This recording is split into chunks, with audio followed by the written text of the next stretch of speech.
Good morning बच्चों। आज extension की क्लास में हम नया वीडियो लेके आए हैं आप लोगों के लिए। और सबसे ज़्यादा पूछा जाने वाला एग्ज़ाम में जो क्वेश्चन रहता है आपका, वो जो टॉपिक आपको आज हम बताएंगे वो है केवीके। बच्चों, केवीके का बड़ा ही इम्पोर्टेंट रोल है हमारी एग्रीकल्चर में, और इसकी स्थापना इसीलिए की गई कि हमारी एग्रीकल्चर को इस तरीके से किया जाए कि हमको प्रॉफिट ज़्यादा हो, कम से कम लागत में अधिक से अधिक उत्पादन हो। ठीक है ना। तो बात आज हम करते हैं केवीके की, कृषि विज्ञान केंद्र। ठीक, अब ये केवीके कब बना, इसकी क्या ज़रूरत पड़ी, प्रथम केवीके किस सन में बना और कहाँ बना, कहाँ स्थापित किया गया, ये सब सारी चीज़ें आपको हम डिटेल में थोड़ा थोड़ा बताएंगे। ठीक है ना। तो बच्चों, पहले तो जानो आप केवीके। अधिकतर right the full form of KVK question आता है एग्जाम में, right the full form of KVK. तो आप लोग तुरंत लिखेंगे केवीके की फुल फॉर्म है कृषि विज्ञान केंद्र। ठीक है ना। वैसे तो इसको एग्रीकल्चर साइंस सेंटर भी कहते हैं। ठीक है ना, इसको साइंस सेंटर भी कहते हैं, लेकिन लोग अधिकतर इसको साइंस सेंटर के नाम से नहीं जानते हैं, जानते हैं कृषि विज्ञान केंद्र के नाम से। ठीक, तो बच्चों, कृषि विज्ञान केंद्र फर्स्ट इस्टेब्लिशमेंट इन पांडिचेरी 1974, 1974 में पहला केवीके पांडिचेरी में बना था।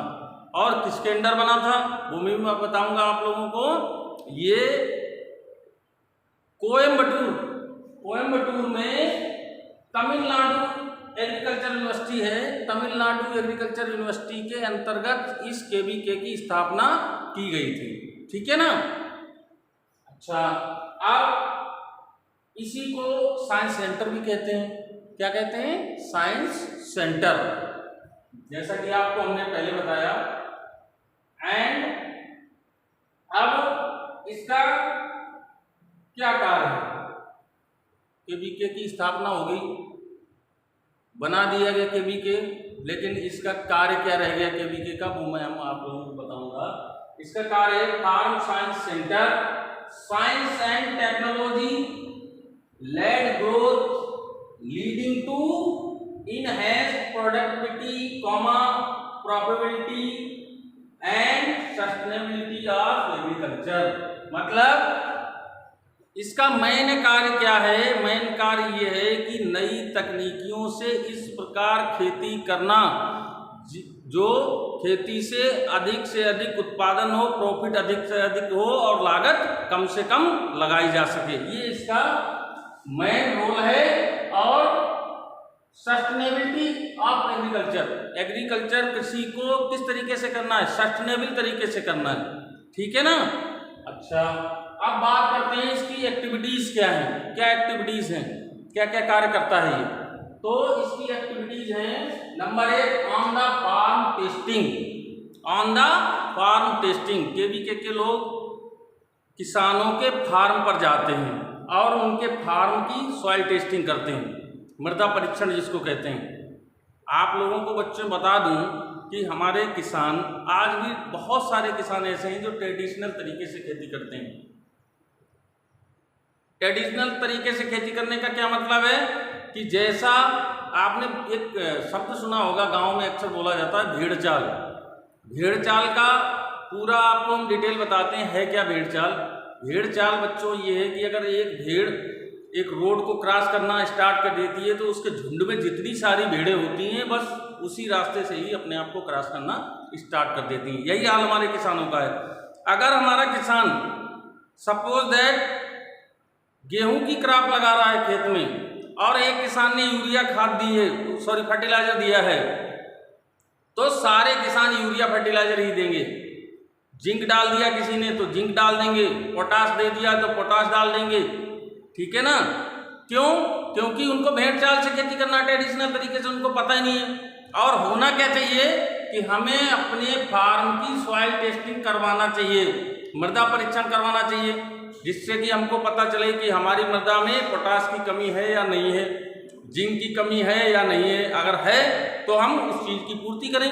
हमारे क्या खनिज तत्वों की ज़रूरत है, क्या मिनरल्स की ज़रूरत है, तो उन चीज़ों की उसी प्रकार हम लोग पूर्ति करें। ये कार्य हमारा केवीके करता है, वो किसानों के फार्म पर जाता है और वहाँ मृदा परीक्षण करवाता है, और मृदा परीक्षण करने के बाद जिन तत्वों की कमी होती है उन तत्वों की पूर्ति करवाता है, किसानों को बताता है। फिर उनको बताता है कि इस चीज़ को हम पूर्ति करने के बाद अब अपनी जो हम नई फसल लगाएंगे उस फसल में देखना प्रोडक्शन कैसा आता है। ठीक है ना। तो बच्चों ये इसका पहला पॉइंट हो गया। दूसरा पॉइंट है इसका डिमोन्स्ट्रेशन। बच्चों एग्रीकल्चर एक्सटेंशन में डिमोन्स्ट्रेशन का बहुत ही बड़ा रोल है, हमने आपको कई वीडियो में बताया है।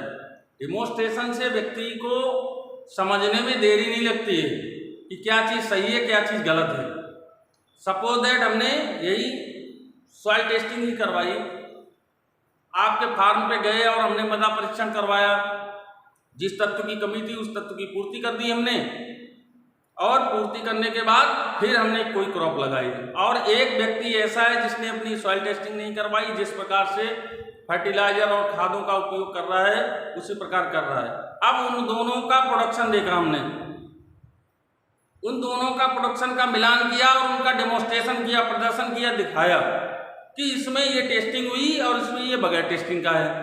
अब इनके प्रोडक्शन में क्या अंतर आया है ये हम डिमोन्स्ट्रेशन के माध्यम से किसानों को जब दिखाएंगे तो उनके ऊपर इफेक्ट पड़ेगा और वो है उन चीज़ों को अपनाएगा।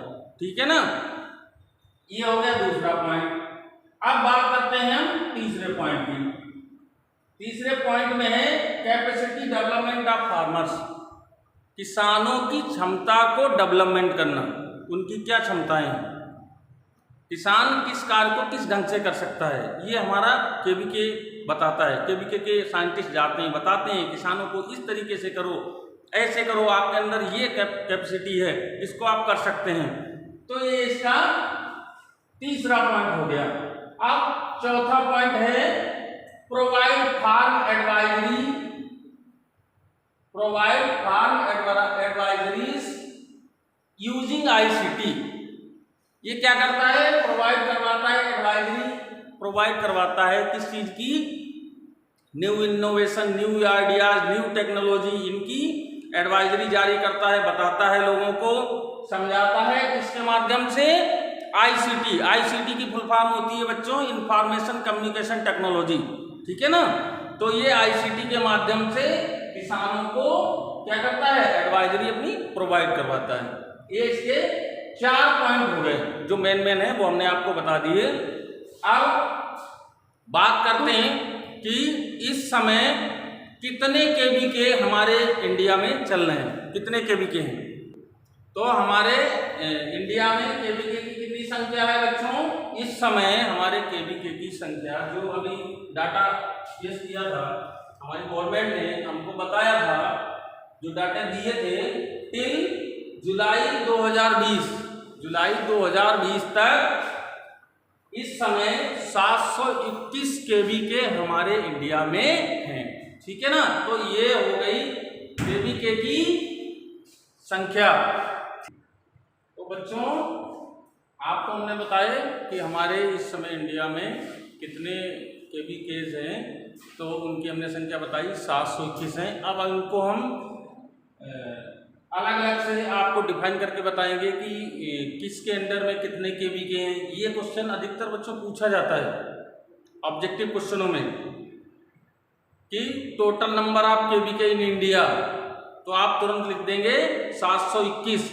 या वो पूछ लेते हैं कि स्टेट एग्रीकल्चर यूनिवर्सिटी के अंतर्गत कितने इस समय केवीके चल रहे हैं, तो आप तुरंत उनकी संख्या बता देंगे।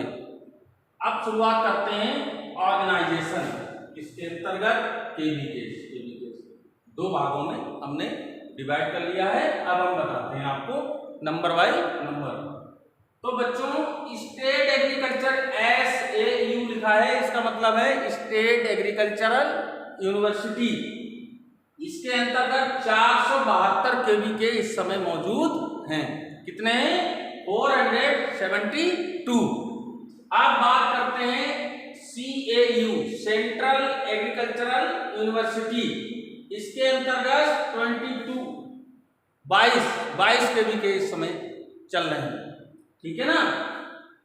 अब बात करते हैं ICR द्वारा कितने केवी के इस समय चल रहे हैं। तो ICR द्वारा 66 केवी के इस समय चल रहे हैं। ठीक है। अब बात करते हैं नॉन गवर्नमेंट ऑर्गेनाइजेशन।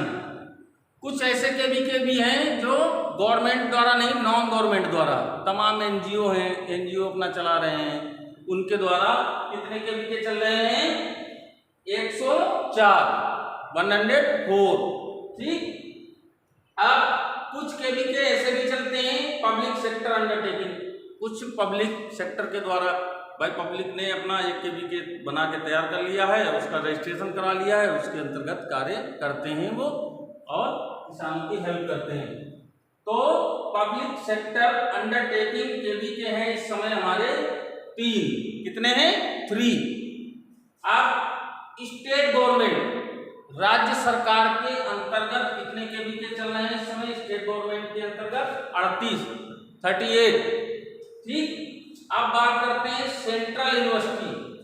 कुछ सेंट्रल यूनिवर्सिटियां भी केवी के चला रही हैं। ठीक है ना। जैसे सेंट्रल यूनिवर्सिटी, आपकी एग्रीकल्चर वाली की बात नहीं कर रहा हूं मैं, सेंट्रल यूनिवर्सिटी की बात कर रहा हूं। तो सेंट्रल यूनिवर्सिटी जैसे आपकी BHU है, बनारस हिंदू यूनिवर्सिटी, तो वो भी केवी के चलाती है। तो सेंट्रल यूनिवर्सिटी के द्वारा कितने चल रहे हैं? 3। ठीक है ना। अब बात करते हैं डीम्ड यूनिवर्सिटी। जो हमारी डीम्ड यूनिवर्सिटी हैं उनके अंतर्गत कितने केवी के चल रहे हैं? डीम्ड यूनिवर्सिटी के अंतर्गत 8। ठीक है। अब बात करते हैं हमारे अदर एजुकेशनल इंस्टीट्यूशन के द्वारा, जो हमारे अदर एजुकेशनल इंस्टीट्यूशन हैं उनके द्वारा हमारे कितने केवी के चल रहे हैं? 5। तो टोटल जब हम इनका करेंगे बच्चों, तो टोटल आएगा 721। टोटल केवी के हमारे कितने हो गए बच्चों? 721। आप लोगों को मैंने कोशिश ये करी है कि केवी के की जितनी भी जानकारियां हैं या जो चीजें एग्जाम में पूछी जाती हैं अक्सर, वो मैंने सब स्टेप बाय स्टेप आप लोगों को बताई। केवी के का कार्य क्या है, इसकी फुल फॉर्म क्या है, ये इसका एस्टेब्लिशमेंट कब हुआ, ठीक है ना, पहला केवी के कहाँ बना, इन चीज़ों को आप बड़ा गौर से पढ़ेंगे और इस समय हमारे कितने केवी के किस किस के अंडर में कार्य कर रहे हैं, ये स्टेप बाय स्टेप आप सब लोग याद करेंगे, रट लेंगे इनको, अब एग्जाम में पूछा जाएगा तो आप लोग लिखेंगे। आशा यही करता हूँ बच्चों कि आप लोगों के लिए हम वीडियो बहुत ही सरल तरीके से बनाएं जिससे आप लोगों के समझ में आए। तो आज के लिए धन्यवाद।